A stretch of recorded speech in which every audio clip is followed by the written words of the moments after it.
96.7 KCAL rocks. It is Patrick in the morning. Time to talk some sports for the first time in the new year with our guy, Pap. What's going on, Pap? Yo, Patrick, what is up, everybody out there? Feels good to be back talking sports.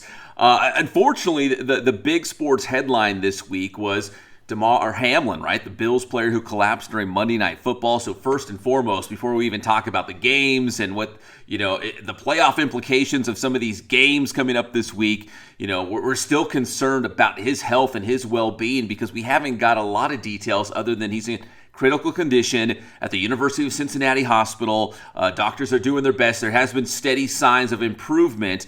But beyond that, as we talk on this Thursday morning, we haven't heard a lot. So first and foremost, the league and the Bills and obviously his family, everyone's concerned about how Damar Hamlin is doing. With that all said, Patrick, the NFL's in some uncharted waters. What do they do about that big Monday Night Football game with the Bills and the Bengals? That was a very important game, and now they're trying to figure that out. Man, I mean, you hate to say it, but look, this is kind of the bad side of gambling because there's all this money on all these games. Fantasy football is up in the air. There's so many things up in the air because of this. Of course, in a way, we're kind of glad, like, hey, all this stuff is meaningless until we figure out. That's what I kind of like about. I actually believe that the NFL did everything right on Monday night. Yeah. Like, I like how quickly it went from, man, this is the game of the week to this game does not matter. I actually really like that part. And I think one of the reasons we're all scared is the CPR for that long on the field. That was very alarming and uncharted territory, like you said. Nobody knew what to say. Yeah. We're in the business of having to talk on camera or talk into a microphone.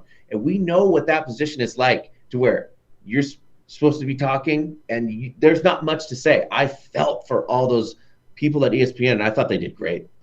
Yeah, I mean, the broadcasters, the medical crew, the guys on the sidelines at the NFL games, they've all been and seen, injuries, right? Like concussions or maybe, a rolled ankle. Like, they've been through the process of dealing with injuries.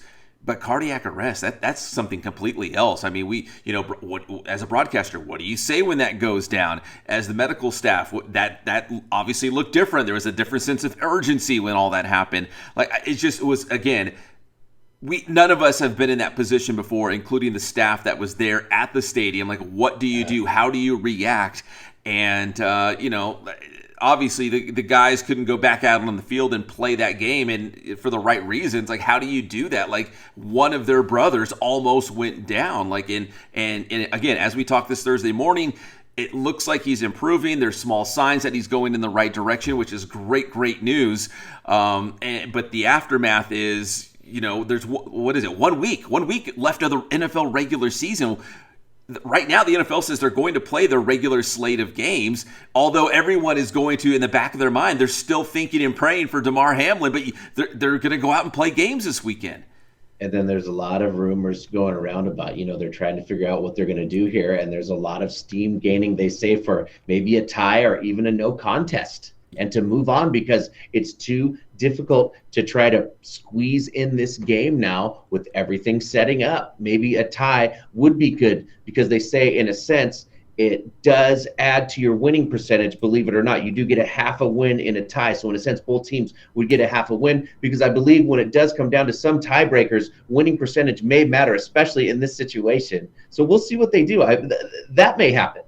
Yeah, because if you think about it, the NFL playoffs for the AFC and the NFC, you get 7 teams that make the playoffs from each conference, and that top team gets a first-round bye, and they get home field advantage. Well, the Bills were, still in the hunt for that number 1 spot, so that Bills-Bengals game was still very important in terms of playoff seedings and who's going to be the number 1 seed with home field advantage, and of course, Kansas City was in the mix. So that was a huge Monday Night Football game, but of course it went, on the back burner when Damar Hamlin went down, and that was first and foremost, his health and safety. But yeah, now that we look at the final week of the NFL regular season and the playoffs right around the corner, how do you play Bills versus Bengals like on a Wednesday next week? I'm with you, Patrick. The logical thing is to just say it was a tie or a no contest and look at percentages and move on. I don't know how you get these two teams back together. Right. Or making the tough even. It's a fantasy football-like thing to do. give the win to the team that has the higher winning percentage. Yeah. I mean, it might come down to that. They might have to kind of use fantasy football to figure this out. Yeah, it's, again, bizarre situation. If anything, and I've heard this from several different people, if anything that COVID taught us was we have to be nimble, we have to be able to adjust and do things that we haven't done before, right? And the NFL was really good about that, about, games being canceled and getting them rescheduled. But this just feels a lot different because of how severe, that situation was for Damar Hamlin. And I think, again, the NFL is trying to figure this out. And as we talk on this Thursday morning, the final week of the regular season will go on. But beyond that, this Bills-Bengals game, they haven't made an official decision. I just don't see it happening. And then people who are hurt for this game may be healthy for that game. What do you? I mean, and then the opposite. People are going to get hurt in that game. We just found out how dangerous it can be. I don't think they can do the game. They got to do a tie or no contest. It's too tough to fit it in. I mean, look how tough it is, just the way it is. Yeah, it's because we're at the end of the end of the regular season. If we were somewhere in the middle, there's a little bit of wiggle room. There's still teams with buys and whatnot. But yeah, this. I mean, maybe the NFL pushes the whole season back a week. I don't know. I mean, I don't know if that's even on the table. But I'm just saying, like, there's probably a lot of different options that they're considering. But yeah, I just don't see how they go back and try to play that game. Especially for the Bills, because even playing this weekend against New England, in the back of their mind, man, they're still thinking about their guy Damar Hamlin and how's he doing and his family. Like, how do you focus and prepare for a football game when that's probably the only thing on your mind? It's very tough, and for those who don't understand and don't think it's a big deal, I remember my brother breaking his wrist at practice in high school, and it changed everything. It changed the way that was just a broken wrist. Yeah. I mean, if someone goes into cardiac arrest, you see him doing CPR on your brother. It's very strange and traumatic. Yeah, life and death, man. That was obviously a life and death situation. So let's talk about real quick, Patrick, this last week of regular season NFL games, because our teams are fighting for playoff spots. We got Titans versus Jaguars, playing for a division championship. The winner will move on to the playoffs.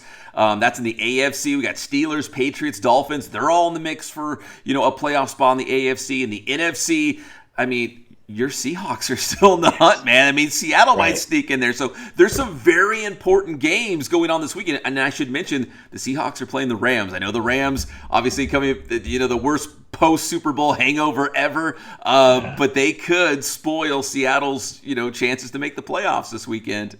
The IE's very own Bobby Wagner would love to play spoiler. Yeah, against his former team. Oh my gosh, yeah. So there are some important games, and teams who are not in playoff contention, like the Rams, still have something to play for because they could be that roadblock, for example, like say for Seattle, to make it to the playoffs. So some very important games going down this weekend. And Lions versus Packers, man. Aaron Rodgers and the Packers from out of nowhere, sticking their nose right back into the playoff mix. They might get in as well, and they're going to be home against Detroit. Detroit's one of those weird teams, Patrick. The Lions have had a great year, but they're really good at home in Detroit in a dome. They're not very good on the road outside. I don't think the Lions win this game in Green Bay. Yeah, Lambeau, tough place to play. Yeah, no doubt. And the other big story, we haven't talked in a couple weeks now, but Derek Carr being benched by the Raiders, and where will he end up? And now there's rumors maybe Tom Brady would go to the Raiders, and maybe Derek Carr would go to the Bucks. Like almost like a quarterback swap. But yeah, so Derek Carr being benched, and he's not even with the team right now. I know there's a lot of Raider fans in the IE. I'm wondering what they're thinking. He's very polarizing. Some guys are like, no, man, DC has been our guy. He is still our guy. The coach, Josh McDaniels, he's the problem. But then there's other people on social media saying, man, we got to get Derek Carr out of town like yesterday. Well, I mean, it sounds like he's out. I mean, and he leaves the team not to distract him. I was like, wow. Yeah, yeah. It was a weird situation. I don't think anyone saw it coming. Were the Raiders in a tailspin? Was Derek Carr not playing very well? Yes, that's true. All that is true. But the head coach, Josh McDaniels, a lot of people are pointing the finger at him. Like Derek Carr was not the problem. It was more the head coach. So I'm very curious to see this offseason. Right. Would they fire McDaniels and say, no, we're going to bring Derek Carr back? He just signed that extension last year. Very curious situation with the Silver and Black right now. Well, we'll have to see because, of course, Jarrett Stidham goes in there and they look great. Yeah. So, I mean, that's not good for Derek Carr. And that makes Josh McDaniel, maybe he looks like he knows what he's talking about. Sometimes it's a tough decision, right? I mean, look at Pete. He got rid of Russell. I mean, he got crucified over this. And look how right and he look was. at Denver. Yeah. Well, the Raiders get the Chiefs this weekend, and we'll see. We'll see what Jarrett Stidham does this weekend. But yes, weird times right now for the Silver and Black and out of playoff contention. And finally, Patrick, the national championship game is set for Old College foosball. It is Monday night here in Southern California at SoFi Stadium as Georgia will take on Texas Christian University, the Old Horned Frogs. I almost thought we were going to have a Michigan versus Ohio State rematch in that national championship game, which the TV ratings for that would probably have been off the hook. But we're getting Georgia, we're getting TCU, and we had some great semifinal games. Both teams deserve to be there. I think it's going to be a lot of fun.